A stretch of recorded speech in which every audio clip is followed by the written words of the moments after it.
So இப்படி போயிட்டுருக்கு. இந்த இவங்க ஜூக் ஜாயிண்ட் ஆரம்பிக்கணும்னு சொல்லிட்டு போகிறாங்க. அதில் ஒருத்தன் வந்து ஜூக் ஜாயிண்ட் போயிடுறான், இன்னொருத்தன் வந்து சிட்டி மார்க்கெட் போயிட்டு அங்கே ஆளுங்களை சேகரித்து ஜூக் ஜாயிண்ட் எப்படி மேம்படுத்தலாம் அப்படிங்கிற அந்த ஒரு வேலையில் இறங்குறான். அந்த சீனில் வந்து சும்மா கலக்கியிருப்பார் நம்ம ஹீரோ. என்ன பண்ணியிருப்பாருன்னா, ஒரு சீன் இருக்கும், போவார், போயிட்டு ட்ரக்கை நிறுத்திடுவார். ட்ரக்கில் வந்து இந்த விலை உயர்ந்த பொருட்கள் மாதிரி இருக்கும், என்னன்னு காட்ட மாட்டாங்க, பட் விலை உயர்ந்த பொருட்கள்லாம் இருக்கும். ஸோ அதை வந்து எப்படி தனியாக விட்டுட்டு நம்ம உள்ளே போய் பேசிட்டு வர்றது அப்படின்றதுக்காக ஒரு சின்ன பொண்ணு கூப்பிட்டு அந்த ஒரு பிஸ்னஸ் மைண்டடாக பேசுவார். உனக்கு எதாவது காசு வேணுமா, நீ இந்த ட்ரக்கில் உட்காந்தா உனக்கு காசு தரேன், உனக்கு $20 $10 தரேன்றதுலேருந்து உனக்கு $20 தரேன். அந்த பொண்ணை நோவே சொல்லறதுக்கு சான்ஸே கொடுக்காத மாதிரி பேசி அந்த பொண்ணை வந்து ட்ரக்கில் உட்கார வச்சுருவார். யாராவது வந்தாங்கன்னா அந்த ஆரன் அடி அப்படின்ற மாதிரி சொல்லி பார்த்துக்கிட்டு உள்ளே போவார். உள்ளே போயிட்டு டீல் பேசுவார் அந்த கடை ஓனர்கிட்ட. எனக்கு இந்த மாதிரி வேணும், பார்டெண்டர்ஸ் வேணும், அந்த ஹெல்ப்புக்கு வேணும் அப்படின்னு சொல்லிட்டு, ஃபுட்டுக்கு வேணும், லிக்கருக்கு வேணும் அப்படின்னு சொல்லிட்டு. அந்த ட்ரக்கில் லிக்கர் இருக்கும். மேபி அந்த டைமில் வந்து லிக்கர் இம்போர்ட் பண்ணுறது வந்து இல்லீகலாக இருக்கலாம், ஸோ அதை மறைச்சி வச்சுருக்கலாம். மேபி லிக்கர் இருக்கும். லிக்கர்னா அது வந்து ஐரிஷ் பீர். யா, அதெல்லாம் நீங்கள் என்ன சொல்கிறது, அந்த லிக்கருமே வந்து என்ன சொல்கிறது, இருக்கிறதுலே மோஸ்ட்டு எப்படி சொல்கிறது, ஹை லெவல் ஆல்கஹால்ஸ். அது எங்கேயுமே கிடைக்காது. அது எப்படி சொல்லியிருப்பாங்கன்னா, வரேன் அடுத்த சீனில் அந்த இது இருக்குது, அந்த பாட்டு. இப்போ என்னென்னா, அவர் போய் டீல் பேசிட்டு இது மாதிரி பண்ணி கொடுங்க, நான் அவங்களுக்கு பண்ணி கொடுக்குறேன். எல்லாமே வந்து என்ன சொல்கிற, ஒரு பெரிய அந்த கேங்ஸ்டர் கிட்ட ஒர்க் பண்ணது வந்து ஃபுல்லாகவே ஒரு மாதிரி கேங்ஸ்டராக பிஹேவ் பண்ண மாட்டார். ஒரு பக்கா வந்து ஒரு இன்டர்நேஷ்னல் டான் மாதிரி பிஹேவ் பண்ணுவார். அந்த மாதிரி இருக்கும். போடுற காஸ்டியூமாக இருக்கட்டும், ட்ரெஸ்ஸு, இந்த காஸ்டியூம்ஸ்லாம் வந்து ஃபுல்லாக சஃபாரி, ஸ்போர்ட் ஷூட்டு, பக்கா ப்ரொஃபஷனலாக இருப்பார். இந்த என்ன சொல்கிறது, லுக்கே வந்து என்ன சொல்கிறது, பர்சனாலிட்டி தூக்கி கொடுக்குற அளவுக்கு இருக்கும். அந்த மாதிரி கேரக்டராக இருக்கும்னு சொல்லுவாங்க. ஸோ இந்த மாதிரி பேசிவிட்டு அந்த 2 பேர் அவங்கள்ட்ட ஓகே வாங்குறது. அப்புறம் அவங்க என்ன சொல்கிறது, இதுக்கு நடுவில் வந்து திருடங்க வந்துடுவாங்க, அந்த ட்ரக்கை நோண்டுவாங்க. அப்போ வந்து அவர் வந்து கன் வச்சு பேக்கில் ஷூட் பண்ணுறது. இந்த மாதிரி என்ன சொல்கிறது, அவரோட பவரை வந்து அந்த ஸ்ட்ரென்த் ஆஃப் த கேரக்டர் வந்து டெப்த்தாக காமிச்சிருப்பார் டேரக்டர். ஸோ ரொம்ப நல்லாயிருக்கும் அந்த மாதிரி ஒரு ரோல். அதுக்கப்புறம் அவங்க வந்து என்ன பண்ணுவாங்க, போயிடுவாங்க. முடிச்சுட்டு இந்த மாதிரி டீல் ஓகே வாங்கிட்டு போயிடுவாங்க. லிக்கரையும் சேவ் பண்ணிவிடுவாங்க. அப்படியே போயிட்டுருக்கும் ஃபர்ஸ்ட் ஆஃப். அதுக்கப்புறம் ரயில்வே ஸ்டேஷனாக மார்க்கெட் சம்திங், அங்கே போயிட்டு அப்படியே சும்மா கேஷுவலாக நடந்து போவாங்க, மியூசிக் ப்ளே பண்ணிவிட்டு. அங்கே ஒரு வயசானவரை பார்ப்பாங்க, ஒரு ஆல்கஹாலிக் ஓல்டேஜ் மேன். அவர்கிட்ட போய் பேசுவாங்க. பேசுகிறது எல்லாமே என்ன ஒரு 20-30 இயர்ஸ் பழகின ஒரு பாண்ட் தெரியும். ஸோ அவர் அந்த சொந்த ஊர் தான் இவங்களோட டேட், எல்லாருக்கும் பழக்கமானவர். அவர் வந்து டெய்லி ஒரு லோக்கல் பாரில் வந்து சாட்டர்டே போயிட்டு பெர்ஃபார்ம் பண்ணுவார். அவருக்கு அந்த ஃப்ரீ பீர் சப்ளை பண்ணுவாங்க. ஸோ அவர்கிட்ட போய் கேட்பார், நான் இந்தமாரி ஒரு புதுசாக ஆரம்பிக்கிறேன், நீங்கள் வந்து அங்கே பெர்ஃபார்ம் பண்ணுங்க அப்படின்னு சொல்லிட்டு. நீ வந்து ஆரம்பிக்கிற, ஒரு நாள் இருக்கும், 2 நாள் இருக்கும், அதுக்கப்புறம் முடிஞ்சிடும். நான் 20 வருஷமாக வந்துட்டுருக்கேன், 20 வருஷமாக சனிக்கிழமை போனால் நான் அங்கே பீர் குடிப்பேன். இப்போ நீ கூப்பிட்றன்றதுக்காக ஒரு நாள் நான் இங்கே போகாமல் விட்டேன்னா எனக்கு இது ஃபுல்லாக போய்டும் அப்படின்னு சொல்லிட்டு. அப்போ தான் சொல்கிறேன், அந்த ஐரிஷ் பீர், அந்த ஆல்கஹால் நீங்கள் அங்கே குடிக்கிறத விட 100 மடங்கு பெரிய ஆல்கஹால் பிராண்ட் நான் தரேன், வந்து பெர்ஃபார்ம் பண்ணுங்க அப்படிங்கிறது. அதெல்லாம் நான் சொல்கிறது வெயிட்டேஜை காட்டுற சீன். அவரை வந்து இது பண்ணிவிட்டு கன்வின்ஸ் பண்ணி கூப்பிட்டு போகிறதா இருக்கட்டும்.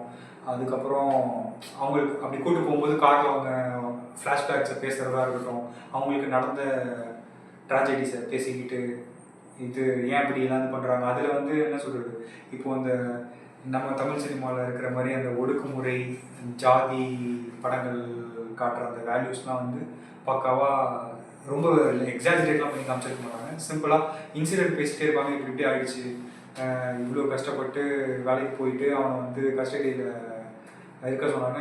அதுக்கப்புறம் கேஸ் எதுவும் இல்லைன்னு சொல்லிட்டு அவன் மேலே கேஸ் போட்டு திடீர்னு சுட்டுட்டாங்க. இந்த மாதிரி அவலங்கள்லாம் நடக்குதுங்கிறத இங்கிலீஷில் சூப்பராக சொல்லியிருப்பாங்க. அதெல்லாம் நல்லாயிருக்கும். தென் அப்படியே போயிட்டு இருக்கும்போது அவங்களுக்கு என்ன சொல்கிறது, எல்லாம் அன்ஃபோல்ட் ஆகிட்டு இருக்கும். அவங்க நினச்ச மாதிரி இந்த ஜூக் ஜாயிண்ட் டெவலப் ஆகிட்டு கன்ஸ்ட்ரக்ட் ஆகிட்டே இருக்கும். என்னன்னா நைட்டு வந்ததுக்கப்புறம் என்ன நடந்தது, இதான் வந்து என்ன சொல்கிறது, ஜூக் ஜாயிண்ட் ரெடி ஆகிடுச்சு. எல்லாருக்கும் இன்விடேஷன் கொடுக்க ஆரம்பிச்சிட்டாங்க. எல்லோரும் கூட்டம்லாம் வர ஆரம்பிச்சிருச்சு. த டே ஈவினிங் எல்லோரும் வந்து என்ன சொல்கிறது, அந்த சினிமாட்டோகிராஃபி நம்ம லியோவில் அந்த ஃபைனல் ஷாட்டில் எல்லோரும் என்ன பண்ணிட்டு இருக்காங்கன்னு அந்த ஃப்ளைங் ட்ரோன் இருக்கும்ல, அந்த மாதிரி அசால்ட்டாக பேக் அண்டர்ஸ்லேருந்து இது பீப்புள் உள்ளே வந்திருக்கிறவங்க, இது ஸ்மோக் அண்ட் ஸ்டாக், இவங்க டீம் மெம்பர்ஸ் இவங்கெல்லாம் எப்படி இது பண்ணுறாங்க, சிங்கிள் ஷாட்டில் எல்லாம் சூப்பராக கன்வே இருக்கும். அப்படியே ஸ்மூத்தாக ஜாலியாக அப்படியே வைவாக போயிட்டுருக்கும். மியூசிக்ஸ் ப்ளே பண்ணுவாங்க. இந்த ஸ்டார்டிங்லேயே இப்போ தான் important point, main point of the part of the movie. Music blues மியூசிக்னு சொல்லிட்டு ஆஃப்ரிக்கன்ஸ் 1920 வந்து அவங்க ஒரு மியூசிக் ப்ரொடியூஸ் பண்ணியிருக்காங்க. அந்த மியூசிக் வந்து இயர் சுத்திங்காக இருக்கும். அது அப்படியே கேட்க கேட்க கேட்க அப்படியே கேட்டுகிட்டே இருக்கும் போல இருக்கும். இது வந்து ஒரு டெம்ப்டிங்கான மியூசிக்னு சொல்லலாம். இந்த மாதிரி ஒரு மியூசிக் ஆக்சுவலாக அந்த படத்தோட மியூசிக் எல்லாமே டெம்ப்டிங்காக தான் இருந்தது. ரொம்ப அப்படியே ஒரு மாதிரி ஓல்ட் ஸ்கூல் ஹிப்ஹாப் என்ன சொல்கிறது, ஒரு வேறு லெவல் மியூசிக் டைரக்டர் பேர் நான் சொல்கிறேன். அந்த மியூசிக் டைரக்டர் இதுக்கு முன்னாடி பிளாக் பேந்தர் படத்துக்கும் மியூசிக் போட்டிருக்காரு, மேண்டலோரியன் டிவி ஷோக்கு மியூசிக் போட்டிருக்காரு, அதுக்கப்புறம் ஆப்பன்ஹைமர் படத்துக்கு மியூசிக் போட்டிருக்காரு, அதுக்கு ஆஸ்கார் வந்து. ஸோ அப்போ மியூசிக் எப்படி இருக்கும் நீங்கள் பார்த்துக்கோங்க, சூப்பராக இருக்கும். இதெல்லாம் நீங்கள் வந்து தியேட்டரில் எக்ஸ்பீரியன்ஸ் பண்ணால் தான் பக்காவாக இருக்கும். ஸோ மறக்காமல் நீங்கள் தியேட்டரில் போய் பார்க்குறது பெஸ்ட் எக்ஸ்பீரியன்ஸ் ஆகும். கமிங் டு தி பாயிண்ட், அப்படியே மியூசிக் ப்ளே ஆகிட்டு இருக்கு. படத்தோட ஸ்டார்டிங்கில் என்ன பண்ணுவாங்கன்னா ஒரு மூல நம்பிக்கை இருக்குது. இந்த மாதிரி ப்ளூ மியூசிக் வந்து ப்ளே பண்ணால் வேம்பயர்ஸ் இங்கே ஒரு என்ன சொல்கிறது, கொஞ்சம் அன்ரியலிஸ்டிக்காக இருந்தாலும் அந்த டைமில் வந்து வேம்பயர்ஸ் இருக்கிறதாகவும், அந்த வேம்பயர்ஸ் வந்து ப்ளூ மியூசிக் கேட்டு அதை டெம்ப்ட் ஆகி அந்த மியூசிக்கு கிட்டே வர்றதாகவும் ஒரு ஐதீகங்கள் இருக்குங்கிற மாதிரி ஸ்டோரி போர்டிங்கில் சொல்லியிருப்பாங்க. இப்போது என்னென்னா இதெல்லாம் இப்போ ஏன் நான் இதை சொன்னேன்னா, இந்த ப்ளூ மியூசிக் போட்டு எல்லாரும் பார்ட்டி வைப் பண்ணிட்டு இருக்கும்போது ஒரு சீன் ஒன்று இப்போ தான் அந்த main part of the film ஆரம்பிக்குது. செகண்ட் ஹாஃபில் என்னென்னா, அது மாதிரி ஒரு திடீர்னு ஒரு ஒயிட்ஸ் இருப்பாங்க ஒரு வீட்டில், ஒரு தனியான வீட்டில். திடீர்னு ஒருத்தன் வந்து என்ன சொல்கிறது, ஆசிட் அட்டாக் அடித்த மாதிரி உடம்புலாம் எரிஞ்சு போய் கதை தட்டுவாங்க, உள்ளே விடுங்க என்னை கொண்டுருவாங்க அப்படி இப்படின்னு சொல்லிட்டு பரிதாபமாக ஒரு பெர்ஃபார்மன்ஸ் ஒன்று பண்ணி அந்த வீட்டுக்குள்ளே வந்துடுவோம். ஃபஸ்ட்டு அந்த லேடி கதவை திறப்பாங்க. அந்த லேடி வந்து இந்த மாதிரி வந்தாலும் கன் எடுத்துக்கிட்டு வாங்க, இல்லை நான் வந்து உங்கள் ஆள் தான், என்னை உள்ளே விட்டுருங்க, இல்லை என்னை கொண்டுருவாங்க அப்படின்னு சொல்லி எப்படியோ ஒரு பரிதாபத்தை சம்பாதிச்சு உள்ளே வந்துடுவான். உள்ளே நீங்கள் ரொம்ப ஸ்பாயில் பண்ணுறீங்க, மொத்த கதையும் அப்படியே சொல்லிட்டு வரீங்க. அப்படி சொன்னால் யாரும் படம் பார்க்க மாட்டாங்க. அதனால அது எல்லாத்தையுமே ஸ்கிப் பண்ணிவிடுங்க. ஆனால் அதெல்லாம் இது எப்படி நம்ம சிம்பிளாக சொல்கிறதுன்னு தான் நான் யோசிக்கிறேன். வேம்பயர் வந்துட்டு எப்படி வருது, அவங்க வந்துட்டு எப்படி உள்ள இன்ட்ராக்ட் ஆகும் சொல்லி மொத்த கதையும் சொல்லிங்கன்னா யாரும் படம் பார்க்க மாட்டாங்க. பார்க்குறோம் அட்லீஸ்ட் ஒரு 10 பேராக இருந்தாலும் அந்த 10 பேரும் படம் பார்க்க மாட்டாங்கல்ல. கரெக்டு தான்.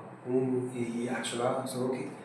அதனால என்ன பண்ணு, எப்படி வந்துட்டு அவங்க மியூசிக் நடத்துகிறாங்க, எப்படி அது வேம்பயர் இன்ட்ராக்ட் ஆகுது, அங்கே எப்படி அந்த இடம் வந்துட்டு கேஎஸாக மாறுது, அங்கே என்ன மாதிரியான சுச்சுவேஷன் எப்படி டர்ன் ஆகுது, எப்படி அந்த சுச்சுவேஷன் வந்து தப்பிக்கிறாங்களா இல்லையா, அவங்கள யார் யாரெல்லாம் வேம்பயரு, ஒரு சுச்சுவேஷன் அவேர்னஸ்ஸு எடுத்துகிட்டு வர சீன் எப்படி இருந்தது, வேம்பயர்னால் வந்துட்டு அதுக்கு முன்னாடி அந்த வெயில் சூரிய வெளிச்சம் பட்டோடனே அந்த வேம்பயர்லாம் அழிஞ்சுதா இல்லையா, அதெல்லாம் கூட சொல்ல தேவை. வெயில் வந்தால் சூரியன் போடுறது கூட சொல்ல தேவை. அதெல்லாம் வந்துட்டு முக்கியமான விஷயம். அதெல்லாம் வந்துட்டு பண்ணால் ரிப்போர்ட் பண்ணிருப்பாங்க. அதனால் அதெல்லாம் சொல்லாதீங்க. படம் பார்த்த எக்ஸ்பீரியன்ஸ் மட்டும் சொல்லுங்கள், மொத்த கதையும் உட்காந்து சொல்லவே சொல்லாதீங்க ஃபஸ்ட்டு. ஓகே, எக்ஸ்பீரியன்ஸ்னால் என்ன சொல்கிறது, ஸ்டார்டிங்லேருந்து எண்டிங் வரையும் கண்ணை அசைக்காத அளவுக்கு இருந்தது. மியூசிக் சூப்பராக இருந்தது, ஆர்ட் பண்ணியிருந்தது நல்லா இருந்தது, ஸ்டோரி கொண்டு போன விதம் நல்லா இருந்தது. இது செகண்ட் ஹாஃபில் சில என்ன சொல்கிறது, ஒரு அன்யூஷுவல் ஃபைட் சீன்ஸ்லாம் வரும். பார்க்குறதுக்கு என்ன சொல்கிறது, ஃபர்ஸ்ட் ஹாஃப் வரையும் சாதாரணமாக இருந்திருக்கும் படம். செகண்ட் ஹாஃப்லேருந்து வேறு லெவலில் ஒருத்தர் என்னடா அது இப்படி இருக்குது அப்படிங்கிற மாதிரி இருக்கும். அந்த மாதிரி என்ன சொல்கிறது, அந்த ஃபைட் சீன் ஆரம்பிக்கிறதுக்கு முன்னாடி ஒரு ஒரு அதுக்கு வழிவகுக்கிற மாதிரி ஒரு 4-5 சீன் வரும். அதெல்லாம் என்ன சொல்கிறது, அடுத்து என்ன நடக்க போகுது, ஐயோப்பா அப்படிங்கிற மாதிரி இருக்கும். என்ன சொல்கிறது, அந்த ஜாலியாக வெயிட் பண்ணிகிட்டு இருப்பாங்கன்னு சொன்னோம்ல, அதுலேருந்து அப்படியே ஒரு என்ன சொல்கிறது, அதில் ஒரு ஒயிட் லேடி ஒன்று வருவான். அவளுக்கும் ஸ்டாகுக்கும் சண்டை வந்துடும். ஏன் விட்டு போனேன், இது என்ன, சரி நீ ஏன் இங்கே வந்த அப்படின்னு அவன் கேட்பான். ஒன்லி பிளாக்ஸ் எல்லாம் ஃபுல்லாக அங்கே பார்ட்டி பண்ணிகிட்டு இருப்பாங்க. இல்லை இது வந்து என்னோடய ஃபேமிலி, நான் இங்கே வருவேன் அப்படின்னு சொல்லிட்டு அவன் வருவா. அப்போ வந்து சரி நான் தடுக்கல அப்படின்னு சொல்லிட்டு அந்த ஒயிட்டை உள்ளே விட்டுருவான். ஸோ இது வந்து ஒரு என்ன சொல்கிறது, படத்தில் வந்து ஒரு முக்கியமான சீனுக்கு இது ஒரு என்ன சொல்கிறது, ஒரு வழிவகுக்கிறதுக்கு இந்த ஒரு கேரக்டர் பிளாட் கண்டிப்பாக அமைஞ்சிருச்சுன்னு தான் சொல்லணும். ஏன்னா ஒரு என்ன சொல்கிறது, இந்த மியூசிக் கேட்டுட்டு வர்ற அந்த எனிமி கிளான்ஸ் வந்து நாங்கள் வந்து இது மாதிரி நாங்களும் ஒயிட்ஸ் தான், எங்களையும் உள்ளே விடுங்க, அவளை மட்டும் ஏன் உள்ளே விட்டுருக்கீங்கன்னு வந்து பிரச்சனை பண்ணுவாங்க. இல்லை உங்களை உள்ளே விட முடியாதுன்னு சொல்லிட்டு ஸ்ட்ராங்காக சொன்னதுக்கப்புறம் போயிடுவாங்க. போயிடுவாங்கன்னா கேட்டை விட்டு போயிடுவாங்க. ஒரு 10 ஃபீட் தாண்டி உட்காந்துருப்பாங்க. ஒரு என்ன சொல்கிறது, நார்மல் பீப்புள் மாதிரி. சரி நம்ம ஆளுங்க தானே அப்படின்னு சொல்லிட்டு போய் அவங்கள்ட்ட போய் பேசும்போது தான் தெரியும், அப்படியே வாயிலேருந்து எச்சி வரும், அப்படியே கடிக்கிறதுக்கு டெம்ட் ஆகிட்டு இருக்கும். எப்படி நம்ம வந்து சிக்கன் பீஸை நம்ம கையில் வச்சா அப்படியே எப்படா எடுத்து சாப்பிடுவோம் அப்படின்ற மாதிரி, அந்த மாதிரி கண்ட்ரோல் பண்ணிகிட்டே பேசிகிட்டு இருக்கோம். அந்த சீன்ஸ்லாம் என்ன சொல்கிறது, மெஸ்மரைசிங், வேறு லெவல். அப்படியே போயிட்டு அதுக்கப்புறம் வரும். அது என்ன சொல்கிறது, எல்லாத்தையும் ஸ்பாயில் பண்ண விரும்பல. அந்த ஒரு சீன்ஸு, அதுக்கப்புறம் எப்படி அது பெருசாகுது, எப்படி உள்ளே இருக்கிறவங்க அது இது பண்ணுது, கடைசியில் என்ன நடக்குது, அந்த இடத்துக்கு என்ன நடக்குது, ஹீரோக்கு என்ன நடக்குது, கதைக்கு என்ன நடக்குது, அந்த ஒரு நாள் என்ன ஆச்சு அப்படிங்கிறது தான் ஸ்டோரி. சூப்பராக இருந்தது படம். நீங்களும் போய் கண்டிப்பாக பாருங்கள். அவ்வளோதான்.